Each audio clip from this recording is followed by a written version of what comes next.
जय श्री कृष्ण। भगवान वेद व्यास।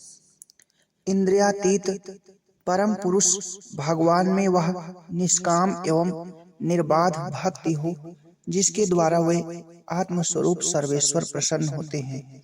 यही पुरुष का परम धर्म है।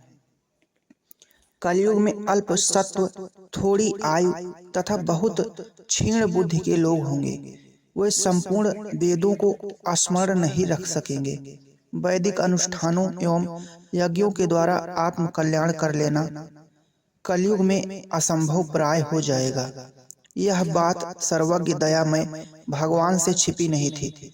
जीवों के कल्याण के लिए भगवान द्वापर के अंत में महर्षि वशिष्ठ के पौत्र श्री पराशर मुनि के अंश से सत्यवती में प्रकट हुए। महर्षि कृष्ण द्वैपायन के रूप में भगवान का यह अवतार कलयुग के प्राणियों को शास्त्रीय ज्ञान सुलभ करने के लिए हुआ था। व्यास जी का जन्म द्वीप में हुआ, इससे उनका नाम द्वैपायन है। शरीर का श्याम वर्ण है, इससे वे कृष्ण द्वैपायन हैं।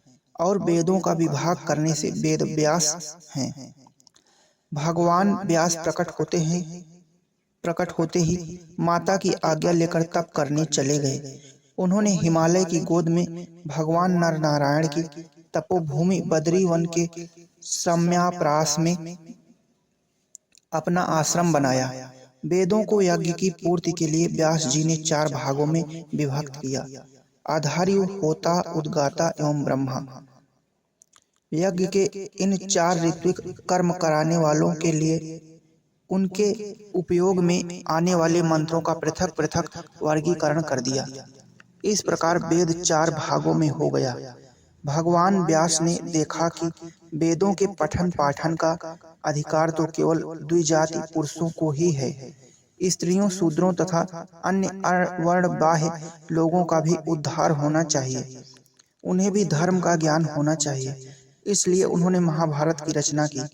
इतिहास के नाना आख्यानों के द्वारा व्यास जी ने धर्म के सभी अंगों का महाभारत में वर्णन किया, बड़े सरल ढंग से।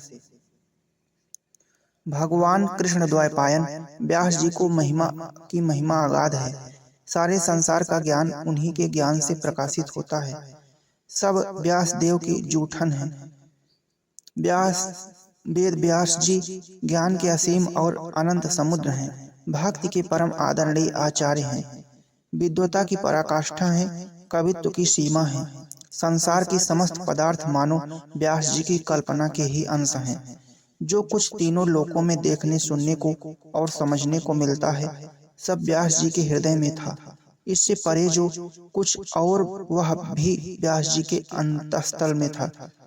व्यास जी के हृदय और वाणी का विकास ही समस्त जगत का और उसके ज्ञान का प्रकाश और अवलंबन है। व्यास जी के सदृश महापुरुष जगत के उपलब्ध इतिहास में दूसरा नहीं मिलता। जगत की संस्कृति ने अब तक भगवान व्यास के समान पुरुष उत्पन्न ही नहीं किया। व्यास व्यास ही हैं। व्यास जी संपूर्ण संसार के परम गुरु हैं। प्राणियों को परमार्थ का मार्ग दिखाने के लिए ही उनका अवतार है। उन सर्वज्ञ करुणा सागर ने ब्रह्म सूत्र का निर्माण करके तत्व ज्ञान को व्यवस्थित किया। जितने भी आस्तिक संप्रदाय हैं, वे ब्रह्म सूत्र को प्रमाण मानकर उसके आधार पर ही स्थित हैं। परंतु तत्व ज्ञान के अधिकारी संसार में थोड़े ही होते हैं। सामान्य समाज तो भाव प्रधान होता है, और सच तो यह है कि तत्व ज्ञान भी उस हृदय में तभी स्थिर होता है जब उपासना के द्वारा हृदय शुद्ध हो जाए। किंतु उपासना अधिकार के अनुसार होती है, अपनी रुचि के अनुसार ही आराधना में प्रवृत्त होती है। भगवान व्यास ने अनादि पुराणों की पुनः रचना आराधना की पुष्टि के लिए की। एक ही तत्व की जो चिन्मय अनंत लीलाएं हैं, उन्हें इस प्रकार पुराणों में संकलित किया गया है कि सभी लोग अपनी रुचि तथा अधिकार के अनुकूल साधन प्राप्त कर लें। वेदों का विभाजन एवं महाभारत का निर्माण करके भी भगवान व्यास का चित्त प्रसन्न नहीं हुआ था। वे सरस्वती के तट पर खिन्न बैठे थे। उन्हें स्पष्ट लग रहा था कि उनका कार्य अभी अधूरा ही है। प्राणियों की प्रवृत्ति कलयुग में न तो वैदिक धर्म कर्म तथा यज्ञादि में रहेगी और न वे धर्म का ही सम्यक आचरण करेंगे। धर्माचरण का परम फल मोक्ष उन्हें सुगमता से प्राप्त हो, ऐसा कुछ हुआ नहीं था। व्यास जी अनंत करुणा सागर हैं, जीवों की कल्याण कामना से ही वे अत्यंत चिंतित थे। उसी समय वहां देवर्षि नारद जी पधारे। देवर्षि ने चिंता का कारण पूछा और तब श्रीमद् भागवत का उपदेश किया। देवर्षि के चले जाने पर भगवान व्यास ने श्रीमद् भागवत को 18 सहस्त्र श्लोकों में व्यक्त किया। जीव का परम कल्याण भगवान के श्री चरणों में चित्त को लगा देने में ही है। सभी धर्मों का यही परम फल है कि उनके आचरण से भगवान के गुण नाम लीला के प्रति हृदय में अनुरक्ति हो। व्यास जी ने समस्त प्राणियों के कल्याण के लिए पुराणों में भगवान की विभिन्न लीलाओं का अधिकार भेद के समस्त दृष्टिकोणों से वर्णन किया।